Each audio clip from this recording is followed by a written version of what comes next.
On the Argolid Peninsula, 170 kilometers south of Greece's capital Athens, lies the ancient city of Epidaurus. It dates back to the 2nd millennium BC, but its true flourishing came in the 4th century BC, when the city became the center for the worship of the god of healing, Asclepius.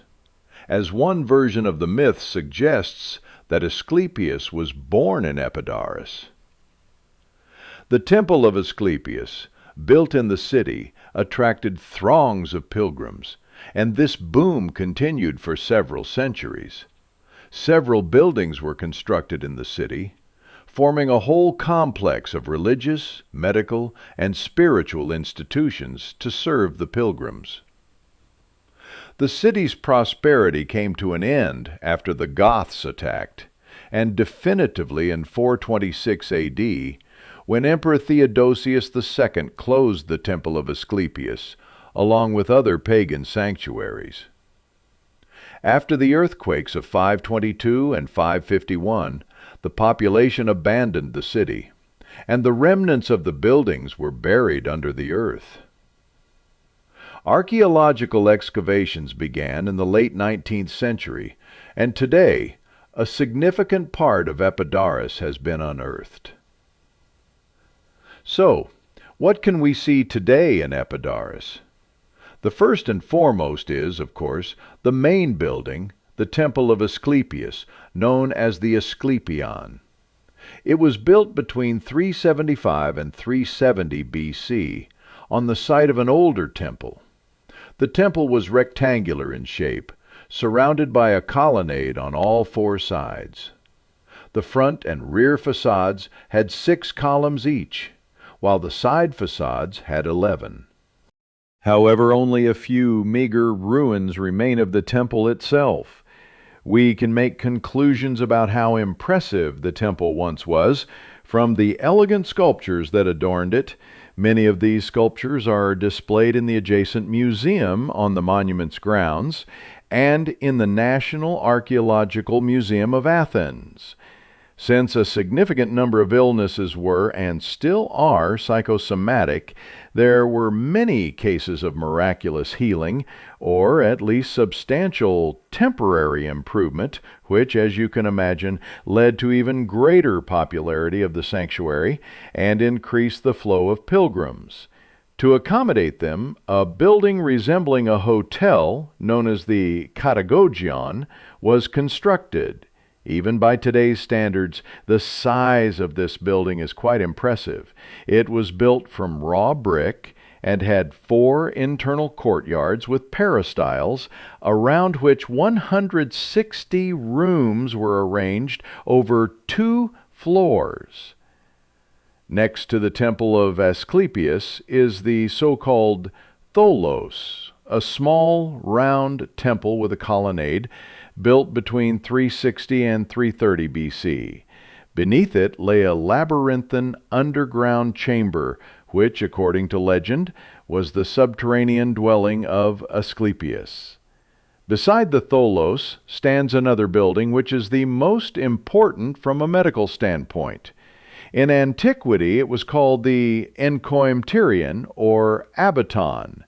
Here, patients would spend an entire night so that Asclepius could visit them in their dreams.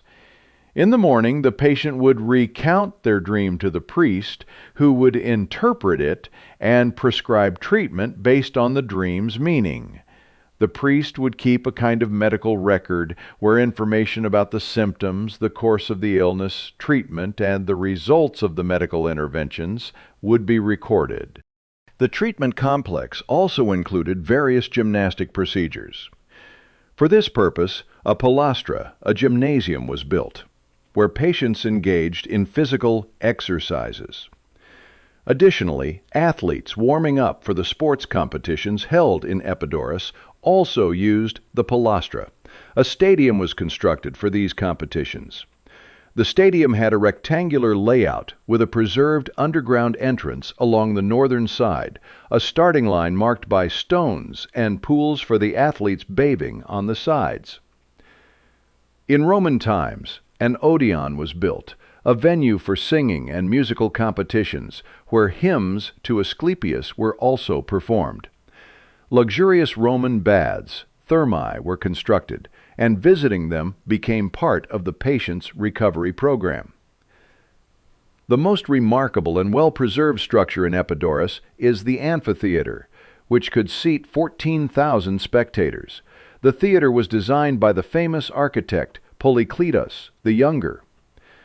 The theater is renowned for its exceptional acoustics. It is said that guides often seat their groups in different sections to demonstrate how the sound of a match being struck in the center of the stage can be heard clearly. I should emphasize that the theater's acoustics do not amplify sound, but rather transmit it in its original purity, as if the listener were on stage. The challenge was ensuring that spectators seated in each section could hear the speech from the stage without being disturbed by the murmurs of nearby viewers. Various technical tricks were used to achieve this, such as cavities and channels in the seating, and metal plates as resonators. As a result, the seating rows filtered out low-frequency sounds, like the murmuring of the crowd, while enhancing the high-frequency sounds from the stage. This theater is still in use today. Each summer, it hosts festivals of ancient drama, with a repertoire consisting of works by ancient Greek playwrights. Next to the theater is an archaeological museum with a rather interesting exhibit. Among the sculptural items, the capital of Athens column, carved by the renowned sculptor Polykleitos, stands out.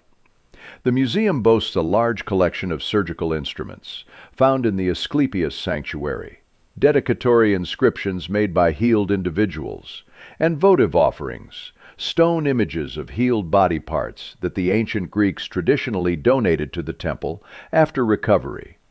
With that, I conclude my story about Epidaurus. Goodbye.